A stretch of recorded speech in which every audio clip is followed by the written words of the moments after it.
세계에서 가장 인구가 많은 나라, 작년부터요, 중국이 아니고 인도가 됐죠. 인도는 경제적으로도 매우 빠르게 부상하고 있는 신흥 경제 강국이 됐습니다.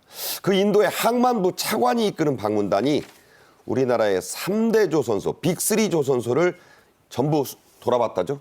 예, 인도는 대외 무역 이제 주로 거의 전부 이제 해운을 하거든. 예. 그런데 인도의 배가 많이 부족하답니다. 부족한데다가 조선 능력도 아주 부족하고 이렇게 되니까 이 쉬리 TK 라마찬드란 인도 항만 해운 수로부 이 차관을 이제 중심으로 해서 민관 방문단이 지금 말씀하신 대로 현대중공업, HD 현대중공업하고 한화오션하고 그다음에 삼성중공업 우리나라 3대 빅 조선소 아닙니까? 거기를 찾았는데 지금 현재 인도는 가스 운반선하고 유조선도 약 1,500척 정도를 갖고 있는데 앞으로 민간 상선을 1,500척을 더 늘리겠답니다. 더 만든다는 거죠? 신규 1,000척을 더 늘리는데 그래서 이제 해양 경쟁력 높이기 위해서 자기들이 그 조선 클러스터, 해양 클러스터 이것도 이제 조성할 작정인데 그렇게 되면 어디 가서 배워야 될 것인가? 그러면 조선에서 최선진국이 한국 아닙니까? 네. 그러니까 한국에 가서 배우는데 현재 조선소가 한 30곳쯤 있는데 그게 중소형, 작은 것들. 예, 그러니까 우리 같이 뭐 LNG 운반선의 그 대형 컨테이너선이라든지 이런 걸 만들 기술도 능력도 없지요. 그래서 우리나라에 와서 이제 배워가지고 하니까 한국의 기술이 필요하고 또 한국과 투자 협력이 필요하고 이렇게 되니까 이제 여기에 와서 각 조선소에 다니면서 협력 가능성 또 그 기술력 이런 것을 직접 보고 점검했는데요. 앞으로 아마 인도의 그 의욕적인 해운력 강화 여기에 우리 한국이 크게 기여할 수 있을 것으로 전망이 됩니다. 네. 자, 인도는 우리나라처럼 삼면이 바다로 둘러싸인 그런 큰 나라입니다. 그래서 전체 무역 물량의 95%를 이 해운에 의존하고 있습니다. 그런데 세계 조선 시장 점유율 1%에 머물고 있다죠? 예, 그렇습니다. 그 95%의 무역을 해운에 의존하고 있으면서도 정작 조선에서의 그 자국 시장 점유율은 1%밖에 안 되는데 자국 조선사가 28곳이 있긴 있습니다. 근데 이게 대개 그 연안을 운행하는 주로 이제 연안 여객선 뭐 이런 중소형 선박 위주의 어떤 건조 기술밖에 없기 때문에 이런 무역에 필요한 이런 물동량은 전부 다 외국 배에 의존하고 있거든요. 네. 그러다 보니까 이 외국 배를 빌려서 물건을 실어 나르는데 들어가는 대여료가 한 해에 연간 110조 원이나 됩니다. 110조 원입니다. 조 원입니다. 네. 그러다 보니까 더구나 이제 지금 막 무역을 급증하고 있는 어떤 성장하고 있는 인도이기 때문에 2047년에 가면 이 액수만도 500조 원의 연간. 그러니까 배 빌리는데 500조 원 쓴다는 거예요. 그렇게 될 전망이거든요. 그러다 보니까 이제 이 나렌드라 모디 총리가 이래서는 안 되겠다. 그래서 2030년까지 인도의 조선업 역량을 세계 10대 조선업 국가로 만들겠다. 네. 그리고 2047년에는 세계 5위의 조선업 강국으로 만들겠다는 목표를 세우고 이번에 이제 세계 최고의 조선 기술과 인프라를 보유하고 있는 바로 한국에 이런 순방단을 정부 순방단을 보내서 SOS 투자와 협력, 기술 협력을 요청하게 된 겁니다. 자, 인도가 이렇게 잔뜩 눈독을 들이고 있는 우리나라의 조선업은 20년간은 세계 1위였어요. 그런데 물량 공세를 앞세운 중국에 1위 자리를 내준 뒤에 지금은 점유율 격차가 꽤 벌어져 있습니다. 하지만 기술력, 경쟁력은 아직도 세계 최고 수준이죠. 그렇죠. 중국이 뭐 물량으로는 69%인가 그 정도로 차지하는데 그러나 기술이라든지 뭐 말하자면 고급 선박은 우리가 만드는 거고 중국에서 만드는 건 중저가 선박을 만드니까 이렇게 돼가지고 아마 이제 이 고급 선박, 대형 고급 선박을 만드는 그런 배는 한국이 이제 유치하게 되죠. 그래서 한국의 지금 3대 조선소가 올해는 엄청난 흑자를 기록한답니다. 13년 만에 다 공발 흑자예요. 예, 네. 흑자인데 작년 같은 경우에는 한화오션 같은 경우에는 상당히 적자였거든요. 그다음 나머지 두 개도 흑자였지만 그 폭이 아주 작았어요. 근데 올해는 아마 대폭적인 그런 흑자를 낼 것이다. 그렇게 되면 R&D 투자도 이제 활성화되고 이렇게 되면 뭐냐면 그 투자도 높아지면 조선업 우리가 더 발전할 수 있겠는데 한국의 조선업은 이게 사실 기적이에요. 네. 그 기적을 계속 이루어왔는데 그 전까지는 일본 아니었습니까? 물론 그 이전엔 유럽이었겠지만 그러나 이제는 중국이 물량 공세 때문에 밀렸지만 그러나 여전히 기술면 이런 데서는 우리가 앞서고 있다. 이런 이야기입니다. 예. 자, 인도가요, 여러 면에서 경쟁 상대인 나라가 바로 중국입니다. 지금도 국경 분쟁이 심하죠. 그래서 우리나라를 조선업 협력의 파트너로 선택한 정치적인 이유도 있습니다. 그렇지만 역시 이 기술력, 가성비, 납기 이런 데 또 강점을 갖고 있기 때문에 거기에 중점을 두는 거죠? 예, 그렇습니다. 한국의 이제 LNG 운반선 같은 경우는 정말 기술력에서 세계 최고를 자랑하고 있거든요. 이런 것들이 다 에너지 안보의 핵심 수단 아니겠습니까? 이제 그렇다 보니까 중국의 경우는 가령 이제 벌크선 뭐 이런 값싼 배로 점유율을 엄청 높여왔습니다. 그래서 이른바 수주량을 기준으로 할 때 우리가 GGT라는 이런 그 톤수를 기준으로 한다면 한국의 무려 4배에 이릅니다. 예. 그러나 어떤 그 액화 천연가스 즉 LNG 운반선, 이런 또 한국의 암모니아 운반선, 컨테이너선, 그리고 첨단의 군함 건조 이런 것들에 있어서 첨단 선박에 있어서는 한국이 월등히 앞서 있다. 네. 그래서 한국이 수익성도 높고 또 양보다는 질에서 특히 앞서 있다. 이렇게 평가받고 있습니다. 네. 자, 인도의 이런 그 한국에 대한 구애 말고 또 좋은 소식이 있습니다. 최근에 한화그룹, 한화오션이 있는 그 한화그룹이 국내 기업들 가운데는 처음으로 미국의 조선소를 인수하는 데 성공했습니다.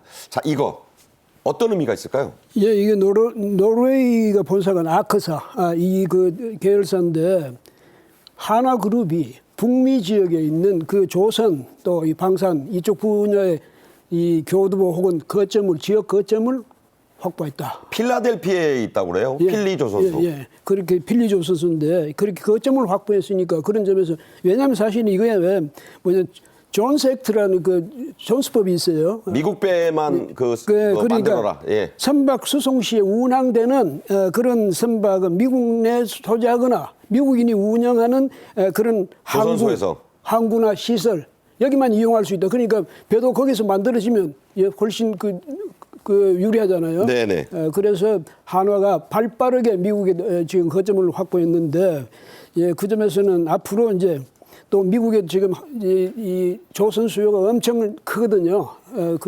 그래서 한화가 기회를 잘 잡았다. 이렇게 보고요. 그런데 미국도 굉장히 관심을 갖는 것이 외국인 투자심의위원회 또 국방교역통제국 이 이제 승인이 1차에 그대로 바로 났어요. 첫 번째 다 내줬다면서요? 예. 그렇게 바로 났다는 것은 바꾸면서 미국도 그만큼 한국이 미국 조선에 투자해 주는 것을 굉장히 바라고 있다. 예, 그런 뜻이죠. 예. 그렇군요. 트럼프 당선인이 최근에 한국 조선업의 도움이 절실하다. 이렇게 통화에서 말해서 화제가 됐던 거 기억하실 겁니다. 중국의 해군력이 미국을 그야말로 턱 밑까지 추격했다. 이런 전략 보고서도 나왔죠? 예, 그렇습니다. 미국의 그 전략국제문제연구소 CSIS라고 있는데 여기서 최근에 나온 보고서에 보면 반세기 만에 미국이 해상에서 바다에서 패배할 가능성이 커졌다. 디피트 오브 씨 그렇게 그렇습니다. 표현했거든요. 예. 이 말은 뭐냐면 중국의 해군력이 미국을 턱 밑까지 추격했다. 이런 소리거든요. 그래서 같은 맥락에서 미 국방부가 지난 18일 날 공개한 중국 군사력 평가 보고서도 마찬가지로 중국의 해군이 현재 함정수에서 세계 최대 규모의 함정수를 보유하고 있고 그리고 2030년에 가면 이 보유량이 미국과의 격차를 더욱더 벌릴 것이다. 이렇게 평가를 했거든요. 그래서 이제 중국이 이렇게 함정수에서 미국을 앞선 것이 불과 2020년밖에 안 되거든요. 네네. 2020년에서 벌써 이제 양에서 추격하고 더욱이 지금 항공모함, 그다음에 핵추진 잠수함 이러한 첨단 군함까지도 적극적으로 지금 개발에 나서고 있기 때문에 질적인 면에서도 바짝 미국을 추격해왔다. 이렇게 볼 수 있겠습니다. 네. 세계 바다를 2차 대전 이후에 호령했던 미국, 지금은 중국의 이 군함 건조 능력에 바짝 쫓기고 있어요. 특히 최근 코로나19 사태 이후에 이 명함이 엇갈리면서 그 격차는 더 줄었습니다. 그래서 트럼프 2기 행정부가 우리나라와 일본에 지금 손을 내밀었죠? 예, 그 코로나19 그 기간 중에 미국의 조선 그 생태계가 완전히 붕괴될 정도로 그렇게 됐으니까. 근데 이 이제 그 공급망 차원에서 그게 완전히 그 체계가 붕괴되면 아무리 미국이지만 그걸 다시 세운다는 것은 정말 어려운 일이거든요. 어려운 일이고 사실은 그건 뭐 사람이 있어야 되는 거고 사람이 참여해야 되는 거니까 미국이 트럼프가 아무리 명령한다고 되는 건 아니잖아요. 그런데 그게 이제 기술자들도 대거 이직해버리고 그 조선소도 망해버리고 이렇게 된 그런 상황 속에서 중국이 또 중국이 엄청 이제 빠르게 되는데 어느 정도냐면 중국 해군의 주요 군함이 말이죠. 2010년 이후에 건조된 최신형입니다. 미국은 사실 낡은 것도 많죠. 낡은 거죠. 그다음에 어느 정도로 중국이 거기다가 심의를 쏟냐면 중국 국영 조선소들이 단 8년 만에 80척을 군함을 건조할 정도로 그러니까 한 해에 한 10척씩 군함을 만든 거예요. 그럴 정도로 중국이 그러니까 해양 대국 미국을 앞지르기 위해서 이렇게 이제 길을 쓰고 있는 거죠. 그다음에 2021년 3월 기준으로 중국 해군의 각종 전투함이 360척인데 미국 해군은 297척. 추월됐습니다. 이미 추월됐죠. 이미 추월됐는데 그러니까 이제 미국으로서는 국내 조선소에 이제 더 이상 기대할 수 없지 않습니까? 이 많은 물량의 부족분을 어떻게 하겠습니까? 기대할 수 있는 것은 한국하고 일본밖에 없죠. 중국에 기대할 수는 없잖아요. 네. 그렇게 되니까 이제 한국과 일본은 앞으로 이 조선 면에서 특히 이제 군함 같은 면에서는 미국과 적극적인 그런 협력 관계를 형성하게 될 것이다. 우리한테는 아주 좋은 그런 소식이죠. 예. 그렇군요. 예. 실제로 우리나라의 군함 건조력 미국보다 월등하죠? 예, 그렇습니다. HD 현대중공업, 한화오션 이런 데서의 그 이지스 구축함 건조 능력은 가히 미국보다 월등한 것으로 평가되고 있는데요. 예를 들어서 이지스 구축함 한 척을 건조하는데 미국의 경우는 28개월 걸립니다. 2년이 넘네요. 예, 한국은 18개월이면 가능합니다. 돈도 16억 불이나 예, 드는데 돈도 미국은 16억 달러가 드는데 한국은 절반 8억 달러면 이지스 구축함을 만들 수 있습니다. 그러니까 10달 앞당기고 돈도 절반이다. 네. 자, 그렇게 한국이 짧은 해운 조선업의 역사에도 불구하고 단기간에 정말 괄목할 고속 성장을 해서 전 세계 최고의 건조 능력을 평가받고 있는 거죠. 여러분이 만약에 군함을 발주한다면 어디에 하겠습니까? 당연히 대한민국이겠죠. 미국이 저 정도로 지금 군함 건조력이 떨어져 있습니다. 이런 가운데 미국 의회도 조선업 강화 법안을 발의했는데요. 동맹국, 특히 우리나라와의 협력 내용도 들어있죠? 예, 그렇죠. 왜냐하면 뭐 한 예로 조선 그 한화오션이 지금 가 있습니다만 조선 투자 25% 투자세액을 공제해 준다든지 이런 것도 우리한테 앞으로 진출하는데 상당히 이제 기여를 할 수 있는데 더더욱 중요한 것은 우리가 지금 기대할 수 있는 게 하나가 또 선박 수리업이에요. 네. 선박 수리 방향에서 보면 무역에 사용된 그런 미국 선박을 외국에서 수리할 경우에는 관세가 50%입니다. 그다음에